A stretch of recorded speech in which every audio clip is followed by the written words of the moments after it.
U exchange പ്രവാസി ലോകത്തിലേക്ക് സ്വാഗതം. ഗൾഫ് പണത്തിന്റെ ഹുങ്കിൽ രസിക്കാനല്ല, കഷ്ടപ്പാടുകൾ നിറഞ്ഞ ജീവിതം മാറ്റിമറിക്കാനാണ് ഈ മനുഷ്യരെല്ലാം കടല് കടന്നത്. ഇവരുടെ പ്രതീക്ഷയായ പ്രവാസി ലോകം അവർക്കൊപ്പം മാറിയില്ലെങ്കിൽ അവർ ആകെ നിരാശരാകും.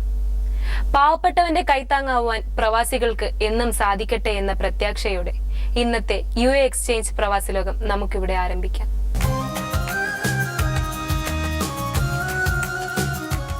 ലേബർ ക്യാമ്പിൽ കഴിയുന്ന നൂറുകണക്കിന് തൊഴിലാളികൾക്ക് അരിയും പലവ്യഞ്ജനങ്ങളും എത്തിച്ച് ദുബായ് ന്യൂ മോഡൽ ഇന്ത്യൻ സ്കൂളിലെ വിദ്യാർത്ഥികൾ ഓണം ഈദാഘോഷം വേറിട്ടതാക്കി. വിദ്യാർത്ഥികൾക്കൊപ്പം അധ്യാപകരും രക്ഷിതാക്കളും ഈ പരിപാടിയിൽ പങ്കാളികളായി. റാഷിദിയയിലെയും സോനാപൂരിലെയും തൊഴിലാളികളുടെ വാസസ്ഥലങ്ങളിൽ വെള്ളിയാഴ്ചയാണ് കുട്ടികൾ ആഹാര സാധനവുമായി എത്തിയത്. സാന്ത്വനം എന്ന പേരിട്ട പരിപാടിക്ക് തുടർച്ചയായ 3-ാം വർഷമാണ് കുട്ടികൾ നേതൃത്വം നൽകുന്നത്. ഒരാൾക്ക് ഒരാഴ്ചത്തേക്ക് ഉതകുന്ന രീതിയിലുള്ള 1000 കിറ്റുകളാണ് കുട്ടികൾ എത്തിച്ചത്. Academic director Surendran Nair, vice principal Ahammed Azad, academic manager Abdul Rasheed, Antony Koshy, Abhilash Singh എന്നിവർ വിദ്യാർത്ഥി. കമ്പനി സാമ്പത്തിക പ്രതിസന്ധിയിൽപ്പെട്ടത് കാരണം തൊഴിൽ പ്രശ്നങ്ങളിൽ കുടുങ്ങിയ അൽഹസയിലെ സൗദി ഓജർ കമ്പനിയിൽ ദുരിതത്തിൽ കഴിയുന്ന ഇന്ത്യൻ തൊഴിലാളികൾക്ക് നവയുഗം സാംസ്കാരിക വേദി അൽഹസ മേഖല കമ്മിറ്റി പ്രവർത്തകർ ഭക്ഷണ സാധനങ്ങൾ വിതരണം ചെയ്തു. അൽഹസയിലെ സൗദി ഓജർ കമ്പനിയുടെ ക്യാമ്പിൽ കഴിയുന്ന 18 ഇന്ത്യൻ തൊഴിലാളികൾക്കാണ് നവയുഗം പ്രവർത്തകർ സഹായവുമായി എത്തിയത്. നവയുഗം അൽഹസ മേഖല കമ്മിറ്റി രക്ഷാധികാരി ഹുസൈൻ കുന്നിക്കോട്, മേഖലാ കമ്മിറ്റി സെക്രട്ടറി ES റഹീം തോളിക്കോട്, പ്രസിഡന്റ് രാജീവ് ചവറ, സാമൂഹിക ക്ഷേമ വിഭാഗം കൺവീനർ അബ്ദുൾ ലത്തീഫ് മൈനാഗപ്പള്ളി എന്നിവരുടെ നേതൃത്വത്തിലാണ് നവയുഗം പ്രവർത്തകർ ക്യാമ്പ് സന്ദർശിച്ച് ഭക്ഷണ സാധനങ്ങൾ വിതരണം ചെയ്തത്. കഴിഞ്ഞ വർഷം ഒക്ടോബറിൽ സൗദിയിലെ തബൂക്കിലേക്ക് വീട്ടുജോലിക്കായി പോയ ഇടുക്കി സ്വദേശി മോളിയെ തേടിയാണ് മകൾ മോനിഷയും ഭർത്താവും പ്രവാസി ലോകത്തിലേക്ക് എത്തിയിരിക്കുന്നത്. പതിവ് പോലെ തന്നെ മോളിയും കഠിനമായ പീഡനങ്ങൾ അനുഭവിക്കുകയാണ്.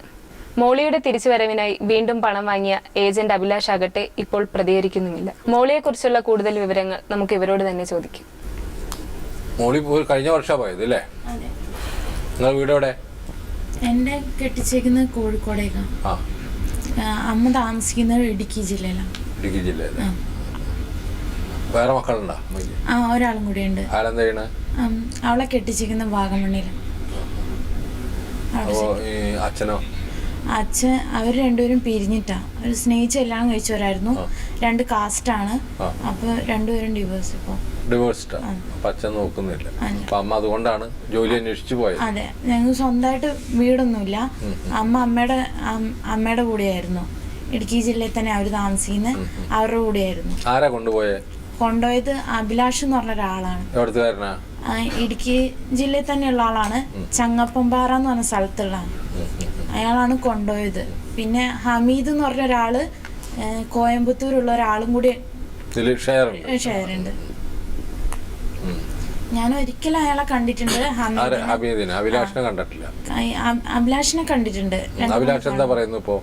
അഭിലാഷ് എന്നോട് പറഞ്ഞു, ഒരുപാട് ഇതുപോലെ അടിയും വഴക്ക കിട്ടാൻ തുടങ്ങി കഴിഞ്ഞപ്പോൾ അമ്മ എന്നോട് വിളിച്ചു പറഞ്ഞപ്പോൾ ഞാൻ ഒരു പ്രാവശ്യം ഇയാളെ കാണാൻ വേണ്ടി പോയി.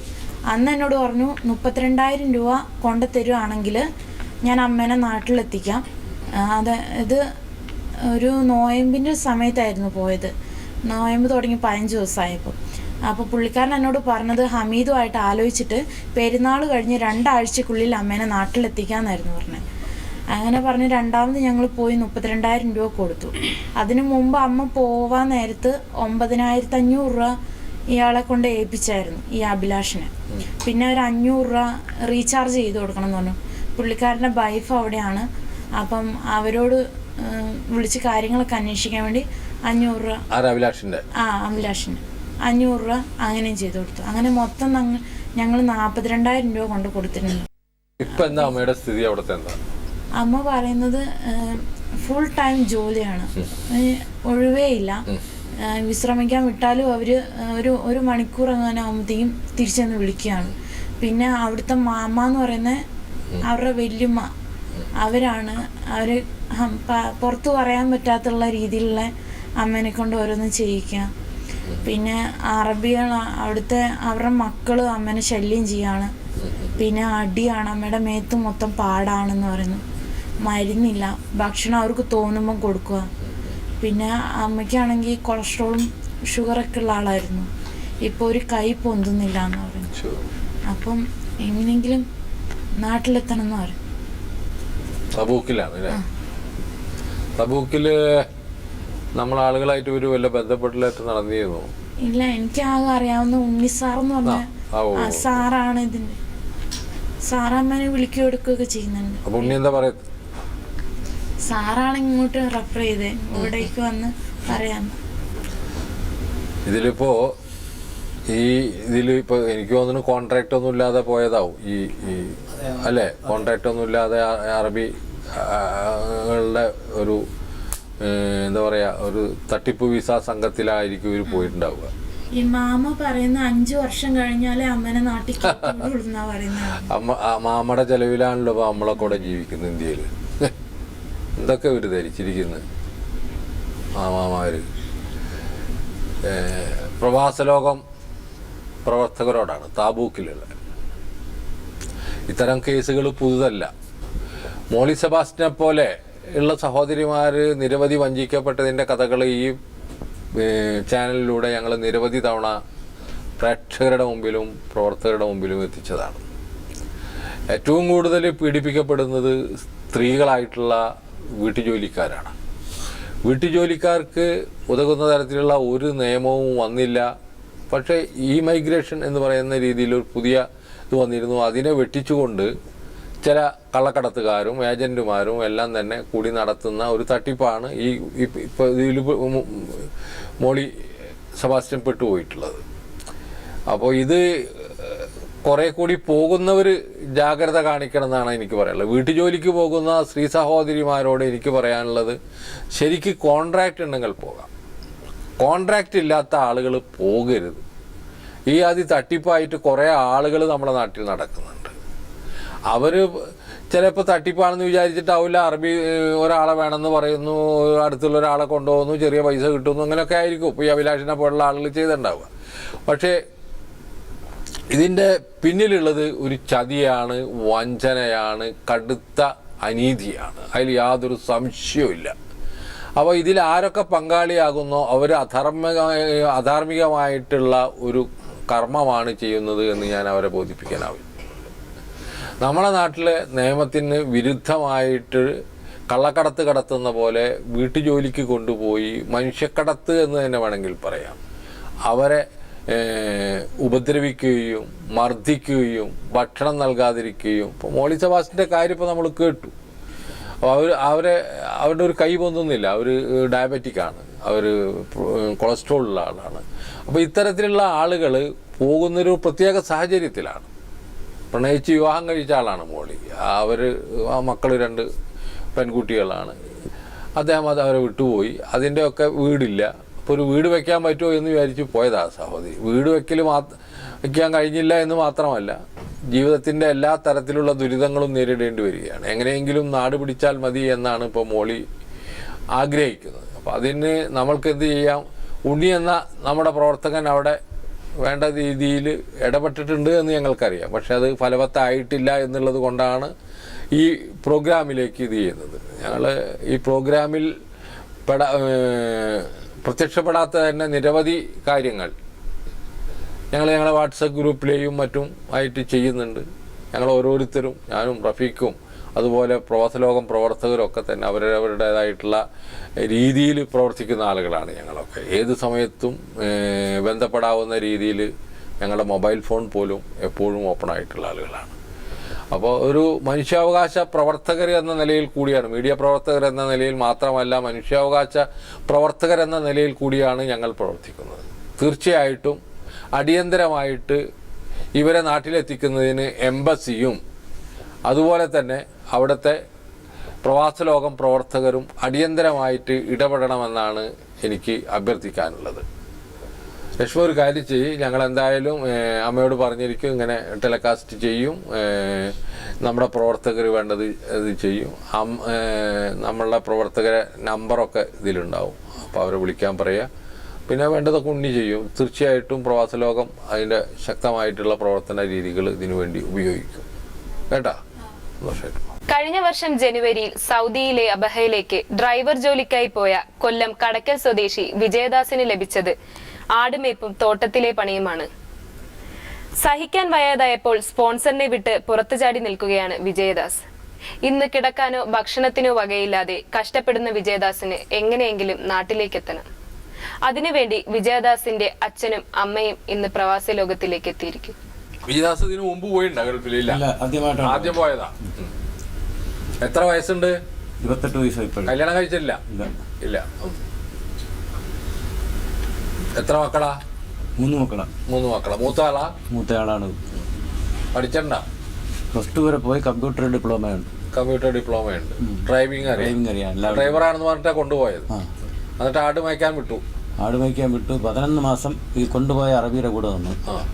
അപ്പോൾ 11 മാസം ആയപ്പോൾ ഇതിനിടയ്ക്ക് ഈ കൊണ്ടുപോയ ആൾ തന്നെ അടുത്തുള്ള അടക്കമുള്ള ഒരാളാണ് കൊണ്ടുപോയത്. അപ്പം 11 മാസമായിട്ടും അക്കാമ എടുത്തു കൊടുക്കാനുള്ള സംവിധാനം ചെയ്തില്ല. അപ്പോൾ പല പ്രാവശ്യം ഈ കൊണ്ടുപോയ ആളിനെ വിളിച്ച് കാര്യങ്ങൾ പറഞ്ഞ് അക്കാമ എടുത്തു കൊടുക്കണം, അല്ലെന്നുണ്ടെങ്കിൽ എൻ്റെ കൊച്ചിനെ കയറ്റി വിടണമെന്ന് പറഞ്ഞ് അവൻ്റെ പല പ്രാവശ്യം വിളിച്ച് പറഞ്ഞതാണ്. അപ്പം ഇതിന് പല പ്രാവശ്യം ഈ അറബിയെ കാണാൻ പോയിരുന്നു. പക്ഷേ അക്കാമ എടുപ്പ് നടന്നില്ല. 11 മാസമായി. അപ്പോഴും ശമ്പളമില്ല. ആദ്യം പോയി ആ 2 മാസം, ആദ്യത്തെ 1 മാസത്തിൽ പിന്നെ വണ്ടിയിലൊക്കെ ഇത് അറബി കൊണ്ടുപോയിരുന്നു. അത് കഴിഞ്ഞിട്ട് പിന്നെ അങ്ങ് ആട് ഫാമിലിട്ട്. അപ്പോൾ ആദ്യത്തെ 2 മാസം 1000 രൂപ വീതം ശമ്പളം കൊടുത്തിരുന്നു. അത് ഈ ഗിരിയുടെ ഈ കൊണ്ടുപോയ ആളിൻ്റെ ഏർപ്പാടിൽ തന്നെ പിന്നെ അവരുടെ ബന്ധുവിൻ്റെ ഒരു അക്കൗണ്ടിൽ പൈസ വന്ന് ആ 2000 റിയാലിൻ്റെ പൈസ നമ്മളെ കൈ കിട്ടിയത്. അപ്പോൾ 1.5 ലക്ഷം രൂപ കടം വാങ്ങിച്ച് ഇവിടെ ചിലവാക്കി. അവനെ നമ്മുടെ മൂലധനമില്ലാത്ത കൂലിപ്പണിക്കാരാണ്. അപ്പം പിന്നെ ആ കിട്ടിയ പൈസ 2 പേർക്ക് കൊടുക്കാനുള്ള അവർ വളരെ നേട്ടം വാങ്ങിച്ചത്. അപ്പോൾ ആ 2 പേർക്ക് ചില്ലറയായിട്ട് കൊടുക്കാനുള്ള പൈസ കൊടുക്കും. അത് കഴിഞ്ഞ് 11 മാസമായിട്ട് പിന്നെ ശമ്പളമില്ല. അവിടെ അങ്ങ് കിടപ്പായി. അപ്പോൾ നിവർത്തില്ല. ഫോൺ ചെയ്യുന്ന ഈ 11 മാസം ഞാൻ അങ്ങോട്ടാണ് ഫോൺ വിളിക്കുന്നത്. അന്ന് അവന് ഫോൺ ഉണ്ടായിരുന്നു, അതുകൊണ്ട് അങ്ങോട്ട് വിളിക്കാൻ. അപ്പോൾ ഈ പിന്നെ കൊണ്ടുപോയ ആൾ തന്നെ വന്നിട്ട് അവനെ രാത്രി വന്ന് വണ്ടി കയറ്റിയിട്ട് പറഞ്ഞ് കയറ് എന്ന് പറയാം. അപ്പോൾ കൂടെ വേറെ ആളും കൂടെ ഉണ്ടായിരുന്നു. അയാൾ ഈ കക്ഷിയായിട്ട് ബന്ധമുള്ള. അപ്പോൾ പുള്ളിയെ പിടിച്ച് അവർ നേരത്തെ പറഞ്ഞിരുന്നു അവരെ വണ്ടിയും കൊണ്ടുവരും കയറിക്കൊള്ളണം എന്നൊക്കെ പറഞ്ഞ് അയാൾ റെഡിയായിരുന്നു. അപ്പോൾ എൻ്റെ മോന് പിന്നെ പറഞ്ഞതുമില്ല, ഒന്നും എടുക്കാൻ പാസ്പോർട്ടും അവൻ്റെ ഡ്രൈവിംഗ് ലൈസൻസും മാത്രം എടുത്തുകൊണ്ട് വണ്ടിയിൽ കയറി. അപ്പം രാത്രി അപ്പോൾ പറഞ്ഞു, പിന്നെ നീ വന്നില്ലെങ്കിൽ നിൻ്റെ പേര് കേസെടുത്ത് മറ്റോ ചാടിപ്പോയെന്നും പറഞ്ഞുകൊണ്ട് നിൻ്റെ പേര് കേസെടുത്ത് പിന്നെ അകത്താക്കും, നിനക്ക് നാട് കാണാൻ ഒക്കത്തില്ലെന്നൊക്കെ പറഞ്ഞ് ഭീഷണിപ്പെടുത്തിയപ്പോൾ അവൻ അതിനുള്ള ഈ അത്ര ലോകപരിചയമുള്ള 28 വയസ്സുണ്ടെന്നുള്ളേ ഉള്ളൂ. ഇവനും കൂടെ വണ്ടി കയറി. അപ്പം വേറൊരു അറബിയുടെ തോട്ടത്തിൽ കൊണ്ടിറക്കി 1 മാസത്തോളം പിന്നെ ഈ കൊണ്ടുപോയ അവനും ഈ അവനും എൻ്റെ മോനും കൂടെ പോയ ആളും കൂടെ അവിടെ നിന്ന് അറബിയുടെ കൂടെ വന്നു. 1 മാസം നിന്നപ്പോൾ 1000 രൂപ അവിടെ നിന്ന് ശമ്പളം കൊടുത്തു. അപ്പോൾ അത് പിന്നെ അതിനിടയ്ക്ക് കൊണ്ടുപോയ ആൾ തന്നെ ഇവൻ്റെ പാസ്പോർട്ടും ഡ്രൈവിംഗ് ലൈസൻസും എല്ലാം വാങ്ങിച്ചു. കടയ്ക്കൽ പിന്നെ ഈയക്കോട് ഉള്ള ഒരു ഗിരിയെന്ന് വിളിക്കുന്ന ഗിരീഷ്. അപ്പം പിന്നെ പുള്ളി ഡ്രൈവിംഗ് ലൈസൻസും പിന്നെ എല്ലാം വാങ്ങിച്ചായിരുന്നു. വാങ്ങിച്ച് അവിടെ നിന്ന് ആ 1 മാസം നിന്നപ്പം ആദ്യത്തെ മാസം അവിടെ ഒരു പുതുതായിട്ട് സ്ഥലത്ത് ചെല്ലുമ്പോൾ ശമ്പളം വല്ല സന്തോഷമായിട്ട് 1000 രൂപ അവന് ശമ്പളം കൊടുത്തു. അപ്പോൾ അതിൽ നിന്ന് 500 റിയാലും കൂടെ ഈ പുള്ളിയെ വാങ്ങിച്ചു. വായ്പായിട്ട് വെച്ച് ഒരാഴ്ച കഴിഞ്ഞപ്പോൾ പുള്ളി അവിടെ നിന്ന് പോയി. അപ്പം പാസ്പോർട്ടും ഇല്ല, ലൈസൻസും ഇല്ല, വേറെ രേഖകളില്ല, അക്കാമയൊന്നുമില്ല. അല്ല, ഈ പുള്ളിയെ കൊണ്ടുപോയ ആളാണ് വാങ്ങിച്ചത്. അപ്പം അത് കഴിഞ്ഞിട്ട് പിന്നെ 2-3 മാസത്തോളം അവിടെ നിന്ന് ആ അറബിയുടെ കൂടെ നിന്ന്. അപ്പോൾ പിന്നെ 10 പൈസയില്ല, ഫോൺ ചെയ്യാൻ നിവൃത്തില്ല. ഫോണല്ല ഈ അറബി വാങ്ങിച്ചങ്ങ് വെച്ചു. അപ്പോൾ വീട്ടിലും വിളിക്കാൻ നിവൃത്തിയില്ല, അങ്ങോട്ട് വിളിക്കാൻ നോക്കില്ല. അങ്ങനത്തെ അവസ്ഥയായപ്പോഴത്തേക്ക് ഇവർ തങ്ങളിൽ എന്തോ അഭിപ്രായ വ്യത്യാസമായിട്ടുണ്ട്. പൈസയില്ല, പിന്നെ ഫോൺ വിളിക്കാനും നിവൃത്തിയില്ല, പുറത്തിറങ്ങാനും നിവൃത്തില്ല. അങ്ങനത്തെ അവസ്ഥയായി ഇവർ തങ്ങൾ ശമ്പളവും കൊടുക്കാതായപ്പോൾ എന്തോ അഭിപ്രായ വ്യത്യാസം വന്ന് അറബികൾ ശരിക്കും അടിച്ച്. എൻ്റെ മാത്രമല്ല, 2 കൊച്ചുങ്ങളും ഉണ്ടായിരുന്നു. ഒന്ന് പിന്നെ നെടുവങ്ങാട്ടുള്ളയും ഒന്ന് വട്ടിയൂർക്കാവിലുള്ളയും. അവർക്ക് അവിടെ ചെന്ന് കണ്ടു പരിചയമുള്ളൂ. അപ്പോൾ ഈ 3 കൊച്ചുങ്ങളെയും കൂടെ അവർ ഓടിച്ചിട്ട് അടി കൊണ്ട് സഹിക്കാൻ വയ്യാതെ കൊച്ചുങ്ങൾ ഇറങ്ങി ഓടി. മരത്തിലൊക്കെ പിടിച്ചിട്ടിട്ട് അടിച്ചെന്ന എൻ്റെ കൊച്ചിനെ മരത്തിൽ പിടിച്ചിട്ടിട്ട് അടിച്ചെന്ന് നമ്മളെ പ്രവാസം ഒരു അവിടുത്തെ ഒരു സംഘടനയുടെ ഒരാളെന്നെ വിളിച്ച് മനുഷ്യനെടുക്കാൻ പറഞ്ഞു, എൻ്റെ കൂടെ പറഞ്ഞു. അപ്പം അത്രയും കഷ്ടപ്പെട്ട് അവിടെ നിന്ന് ജീവനം കൊണ്ട് ഓടി. ഈ 3 കൊച്ചുങ്ങൾ കൂടി ഓടി. 3 പിള്ളേരാണ്. ഓടി നമ്മുടെ അടുത്തുള്ള ഒരു മലയാളി റൂമിനകത്ത് ഓടി ചെന്ന് കയറി. അപ്പോൾ അവിടെ നിൽക്കാൻ റോഡ് സൈഡിൽ ഓടി ചെല്ലുന്ന വീട്ടിന് അവിടെ നിൽക്കാനൊക്കെ ഇല്ലല്ലോ. അങ്ങനെ എന്തായാലും അവിടെ നിന്ന് പിന്നെ അപ്പോഴെ തന്നെ ആ പുള്ളിയുടെ ഫോണിൽ എന്നെ വിളിച്ച് എൻ്റെ നമ്പർ കാണാനറിയാമായിരുന്നു. അപ്പോൾ വിളിച്ചിട്ട് കാര്യങ്ങളെല്ലാം പറഞ്ഞിങ്ങനെ കടക്കിലാണെന്നൊക്കെ പറഞ്ഞപ്പോൾ പുള്ളി ആലിങ്കോട്ടുള്ള. അപ്പോൾ പുള്ളി പറഞ്ഞ കുഴപ്പമില്ല, അരിച്ച് നമ്പറിൽ വിളിച്ച് കാര്യങ്ങൾ പറയുന്നു. അപ്പം ഇങ്ങോട്ട് അന്ന് ഒരു ദിവസം വിളിച്ചില്ല, പിറ്റേന്ന് തന്നെ ഇങ്ങോട്ട് വിളിച്ചപ്പോഴത്തേക്ക് ഞാൻ കട്ട് ചെയ്ത് അങ്ങോട്ട് വിളിക്കും. ഗൾഫ് നമ്പർ വിളിച്ചത് പിന്നെ ഇവിടെ ചോദിച്ചു. അപ്പോൾ പറഞ്ഞു അതുപോലെ തനിക്ക് അങ്ങ് ആകാൻ ഇവിടെ ഉണ്ട് പിന്നെ എന്ന് പറഞ്ഞു. അങ്ങനെ കാര്യങ്ങളെല്ലാം ചോദിച്ചു. അപ്പോൾ എനിക്ക് നമ്മൾ ഇവിടെ കേരളം വിട്ട് അങ്ങനെ പോയിട്ടില്ല, തമിഴ്നാട് വരെയൊക്കെ പോയിട്ടുണ്ട്. അപ്പോൾ അങ്ങനെ കാര്യങ്ങൾ പറഞ്ഞപ്പോഴത്തേക്ക് അപ്പോൾ അറിയാവുന്ന പിള്ളേർ അബഹയിൽ നിന്ന കൊച്ചുങ്ങളുണ്ടായിരുന്നു. അബഹയിലായിരുന്നത്. അപ്പോൾ അബഹയിൽ നിന്ന ഒരു ഇല്ല അപ്പം പിന്നെ ഇവിടെ റിയാദിലാണുള്ളത്. റിയാദിലുണ്ട്, 4 മാസം കൊണ്ട് റിയാദിലുണ്ട്. വിജയദാസ് ഒരു അപേക്ഷ എംബസിയിലേക്ക് കൊടുക്കണം. താൻ ഇത്തരത്തിലുള്ള ഒരു കുടുക്കിൽപ്പെട്ട് കിടക്കുകയാണ്, അതുകൊണ്ട് എന്നെ നാട്ടിലേക്ക് അയക്കാനുള്ള സർവ്വ ചുമതലയും എംബസി ഏറ്റെടുക്കണം എന്ന് പറഞ്ഞിട്ട് ഒരു കത്ത് ഈ കുട്ടിയോട് കൊടുക്കാൻ പറയണം. നിങ്ങൾ പ്രേമചന്ദ്രനെ വീണ്ടും പോയി കാണണം. ഇത് അദ്ദേഹത്തിന്റെ കൂടി ചുമതലയാണ് ഈ ആളെ നാട്ടിലേക്ക് എത്തിക്കുന്നത്. ഇന്ത്യ ഗവൺമെന്റിന്റെ, ഇന്ത്യൻ പാർലമെന്റിന്റെ പ്രതിനിധിയാണ് NK പ്രേമചന്ദ്രൻ. നിങ്ങളുടെ കൊല്ലം സ്വദേശത്തുള്ള ആളുകൾ വിദേശത്ത് പോകുമ്പോൾ ഇത്തരത്തിലുള്ള പ്രശ്നങ്ങൾ ഉണ്ടാകുമ്പോൾ ഇടപെടാനുള്ള വ്യക്തിയാണ് NK പ്രേമചന്ദ്രൻ.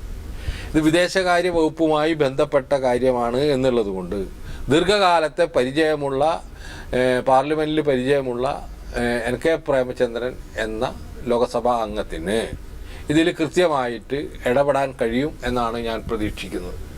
അദ്ദേഹം വിദേശകാര്യ വകുപ്പുമായി അടിയന്തരമായി ബന്ധപ്പെടാനുള്ള താല്പര്യം നിങ്ങൾ ഉണ്ടാക്കണം. അദ്ദേഹത്തെ പോയി കാണണം. തീർച്ചയായിട്ടും ഞാൻ കൂടി പറഞ്ഞു എന്ന് പറഞ്ഞാൽ അദ്ദേഹം നിങ്ങളെ കഴിയുന്നത്ര വേഗത്തിൽ സഹായിക്കും. എംബസിയോട് നിങ്ങളുടെ മകൻ്റെ ഉത്തരവാദിത്തം ഏറ്റെടുക്കാൻ പറയണം. ഇതുകൂടാതെ എനിക്ക് പ്രവാസലോകം പ്രവർത്തകരോട് പറയാനുള്ളത്, റിയാദിലുള്ള വിജയദാസ് എന്ന് പറയുന്ന ചെറുപ്പക്കാരൻ ഇത്തരത്തിലുള്ള ഒരു പ്രതിസന്ധിയിലാണ്. എംബസി ഇടപെട്ട് അദ്ദേഹത്തെ നാട്ടിലയക്കാനുള്ള സഹായ സഹകരണങ്ങൾ നിങ്ങളുടെ ഭാഗത്തുനിന്നുണ്ടാവണം. വിജയദാസ് നമ്മുടെ നാട്ടിൽ നിന്ന് കൊണ്ടുപോയി ചതിക്കപ്പെടുന്ന നിരവധി ചെറുപ്പക്കാരിൽ ഒരാളാണ്. ഒരു കേസല്ല, ഒരുപാട് കേസുകളുണ്ട്. അപ്പോൾ അവരുടെ അച്ഛനും അമ്മയുമാണ് നമ്മുടെ മുന്നിൽ ഇരിക്കുന്നത്. തീർച്ചയായിട്ടും സഹായിക്കാൻ നമ്മൾക്ക് ഉത്തരവാദിത്തമുണ്ട്. വിജയദാസ് ചെയ്യേണ്ടത് എംബസിക്ക് കത്തയക്കുക.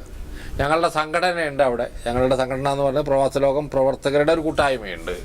അവരോട് അവരുടെ നമ്പർ ഇതിൽ കിട്ടും. അവരുമായി നിങ്ങൾ ടെലിഫോണിലോ മറ്റോ ബന്ധപ്പെട്ടാൽ അവർ ചില നിർദ്ദേശങ്ങൾ തരും. എംബസിയുമായി ബന്ധപ്പെടാനുള്ള അവർ സഹകരണങ്ങളുണ്ടാവും. തീർച്ചയായിട്ടും നോർക്ക പോലുള്ള സ്ഥാപനങ്ങളുടെ സഹായവും നിങ്ങൾക്കുണ്ടാവും. നോർക്കയെ നിങ്ങൾ സമീപിക്കണം.